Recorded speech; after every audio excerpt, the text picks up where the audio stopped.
आइए प्यारे बच्चों, देखिए मैं यूपीएस रनोसा में कक्षा 6, 7, 8 के बच्चों के साथ आज मैं क्षेत्रफल और प्रतिशत इन दोनों चीजों को जोड़ करके एक व्यवहारिक प्रश्न आपके सामने डिस्कस कर रहा हूं। आकृति में जो भी आप देख रहे हैं, कौन सी आकृति है? जिसमें ये जो है आपकी लंबाई है और ये आपकी चौड़ाई। एक प्लॉट है, मान लीजिए 10 मीटर लंबा और 5 मीटर चौड़ा एक प्लॉट है, ठीक है ना? और इसका क्षेत्रफल हमें निकालना है। तो क्षेत्रफल का सूत्र क्या होता है? लंबाई गुणा लंबाई गुणा चौड़ाई। तो यहाँ पे लंबाई कितनी है?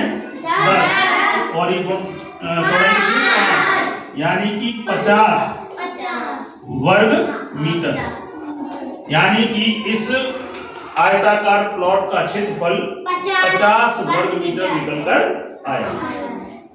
अब देखिए, मैं इस शब्द का प्रयोग कर रहा हूं प्रतिशत। अब मेरा प्रश्न ये है कि ये प्लॉट जो भी है, इसकी लंबाई और चौड़ाई दोनों में 100% की बढ़ोतरी कर दो, 100% बढ़ा दो। 100% का मतलब क्या होता है? जितना ये है उतनी ही और बढ़ा दो, यानी 10 और 10 20। तो देखिए यहाँ पे 20 दिखाई दे रहा है। इस चौड़ाई को भी 100% बढ़ा दो। ये कितनी हो गई? 10। अब इसका क्षेत्रफल निकालते हैं तो कितना आएगा? देखिए, चलो पहले उससे पहले आप एक मेरे प्रश्न का उत्तर दो। अगर हम ऐसा कर देते हैं, इसकी लंबाई और चौड़ाई को 100% बढ़ा करके एक नया प्लॉट बनाते हैं, तो अगर कोई व्यक्ति इस प्लॉट को 2 लाख रुपए में बेच रहा है, कितने में? 2 लाख रुपए में। अब यहाँ इसकी लंबाई 100% बढ़ गई, यानी दूनी हो गई, चौड़ाई भी। तो इस प्लॉट का कीमत कितनी आनी चाहिए? 4 लाख।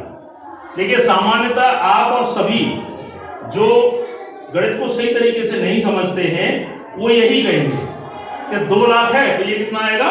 4। ये ऐसा आप लोग कह रहे हो, लेकिन देखो अब इसको हल करके देखते हैं स्थिति क्या बनती है। तो देखो यहाँ पे 20 और यहाँ पे 10। क्षेत्रफल का सूत्र क्या है?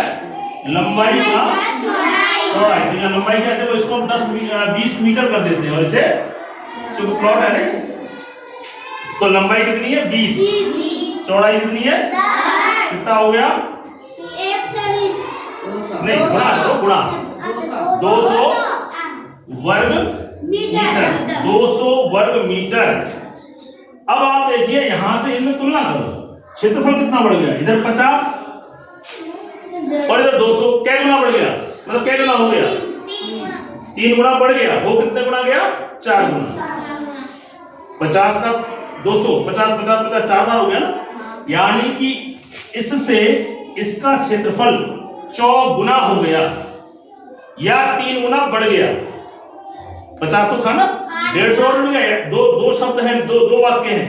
या तो इसे कह दीजिए कि इसका क्षेत्रफल 4 गुना हो गया, या इससे इसका क्षेत्रफल 3 गुना बढ़ गया। 50 तो था ना, 150 और बढ़ गया। तो अब इसकी 2 लाख रुपए कीमत थी, तो 8 लाख। अब कितनी हो गई इसकी? 8 लाख। पहले आपने कितनी बोली थी? 4 लाख। तो देखो कितना अंतर निकल के आया, जस्ट दूनी। अगर आप गणित नहीं जानोगे तो इसकी कीमत कितनी लगा के आते? 4 लाख। तो गणित जो जानता है बच्चा, जो गणित जानता है, वो कितनी लगाएगा? 4 लाख। ठीक है, इसलिए गणित पढ़ना आपके लिए जरूरी है। धन्यवाद।